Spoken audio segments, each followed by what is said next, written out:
നമസ്കാരം, ഞാൻ Deepti. Chemmanur international jewellers Kaumudi ഹെഡ്ലൈൻസിലേക്ക് സ്വാഗതം. Powered by ARMC. ആദ്യം പിളർപ്പ്, പിന്നാലെ ചർച്ച.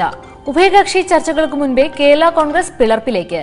സ്ഥാനങ്ങൾ രാജിവെച്ച് പുറത്തുപോകാൻ ഇടഞ്ഞുനിന്ന ജോസഫ് ഗ്രൂപ്പിലെ വിമതപക്ഷത്തിന്റെ തീരുമാനം. ഔദ്യോഗിക പ്രഖ്യാപനം ഇന്ന്. LDF-ഉമായി നാളെ സഖ്യചർച്ച.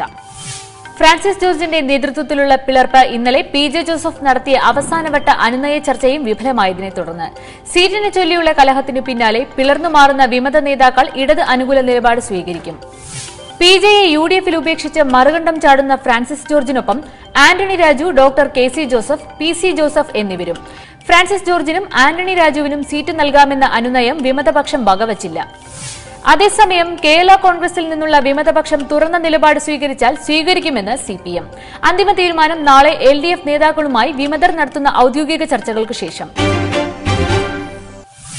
ജയരാജന് മടക്കയാത്ര. ശ്രീചിത്രയിൽ നിന്ന് P. ജയരാജൻ വീണ്ടും കോഴിക്കോട് മെഡിക്കൽ കോളേജിലേക്ക്. ആരോഗ്യനില തൃപ്തികരമെന്ന മെഡിക്കൽ റിപ്പോർട്ടിനെ തുടർന്ന് കതിരൂർ കേസ് പ്രതിയായ ജയരാജനുമായി പോലീസ് സംഘം രാവിലെ ട്രെയിനിൽ കോഴിക്കോട്ടേക്ക് തിരിച്ചു. വിദഗ്ധ പരിശോധനകൾ വേണമെന്ന ഡോക്ടർമാരുടെ റിപ്പോർട്ട് അനുസരിച്ച് P. ജയരാജനെ തിരുവനന്തപുരം ശ്രീചിത്രയിൽ പ്രവേശിപ്പിച്ചത് ഇക്കഴിഞ്ഞ 24-ന്. ജയരാജനെ കൊണ്ടുവന്ന ആംബുലൻസ് തൃശൂരിൽ അപകടത്തിൽപ്പെട്ട പശ്ചാത്തലത്തിലാണ് ഇക്കുറി കൊച്ചുവേളിയിൽ നിന്ന് കോഴിക്കോട്ടേക്കുള്ള യാത്ര ട്രെയിനിലാക്കാൻ തീരുമാനമായത്. മുതിർന്ന CPM നേതാക്കളുടെയും SFI പ്രവർത്തകരുടെയും നേതൃത്വത്തിൽ കൊച്ചുവേളി റെയിൽവേ സ്റ്റേഷനിൽ ജയരാജന് മുദ്രാവാക്യം വിളികളോടെ യാത്രയയപ്പ്. ജയരാജനെ വൈകുന്നേരത്തോടെ കോഴിക്കോട് മെഡിക്കൽ കോളേജ് ആശുപത്രിയിൽ പ്രവേശിപ്പിക്കും. രാഹുലിന് മോദിയുടെ മറുപടി. സർക്കാരിനെതിരെ രാഹുൽ ഗാന്ധി ഉന്നയിച്ച ആരോപണങ്ങളിൽ തിരിച്ചടിച്ച് പ്രധാനമന്ത്രി. വ്യക്തി താൽപര്യങ്ങൾക്ക് വേണ്ടി പാർലമെന്റിനെ ഉപയോഗിക്കുന്നത് അംഗീകരിക്കാനാകില്ല. സഭയുടെ അന്തസ്സ് നിലനിർത്തുന്നതിൽ പ്രതിപക്ഷത്തിനും ഉത്തരവാദിത്തമുണ്ട്. പ്രസ്താവന മുൻ പ്രധാനമന്ത്രി രാജീവ് ഗാന്ധിയുടെ വാക്കുകൾ ഉദ്ധരിച്ച്. ജനങ്ങളുടെ പ്രശ്നങ്ങൾ സഭയിൽ ചർച്ച ചെയ്യാൻ പ്രതിപക്ഷം അവസരം തരണം. പാർലമെന്റിൽ നടക്കേണ്ടത് നടപടിക്രമങ്ങൾ പാലിച്ചുകൊണ്ടുള്ള ചർച്ചകളെന്നും നരേന്ദ്രമോദി.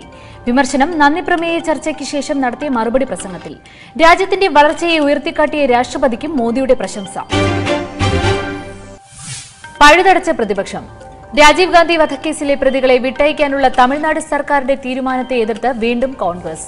പ്രതികളെ വിട്ടയച്ചാൽ രാജ്യത്തിന് തിരിച്ചടിയാകുമെന്ന് ലോക്സഭയിൽ നേതാക്കൾ.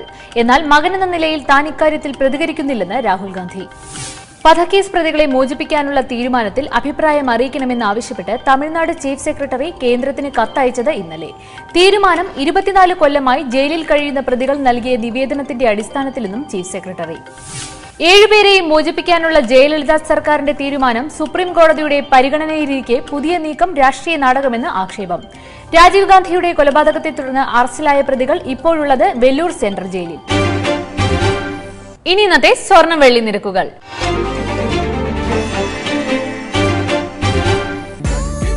ദുബായ് ഗോൾഡ് ആൻഡ് ഡയമണ്ട്സ് സ്വർണം വെള്ളി നിരക്കുകൾ നിങ്ങൾക്കായി അവതരിപ്പിക്കുന്നത് ദുബായ് ഗോൾഡ് ആൻഡ് ഡയമണ്ട്സ്.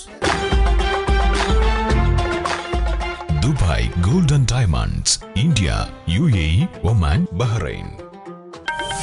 സ്വർണം ഗ്രാമിന് 2660 രൂപ. പവൻ 21,280 രൂപ. വെള്ളി ഗ്രാമിന് 39.15 രൂപ. ദുബായ് ഗോൾഡ് ആൻഡ് ഡയമണ്ട്സ് സ്വർണം വെള്ളി നിരക്കുകൾ നിങ്ങൾക്കായി അവതരിപ്പിച്ചത് Dubai gold and diamonds, India, UAE, Oman, Bahrain. Chemmanur international jewellers Kaumudi headlines powered by ARMC സമാപിക്കുന്നു. അടുത്ത ഹെഡ്ലൈൻസ് 1 മണിക്കൂറിന് ശേഷം. നമസ്കാരം.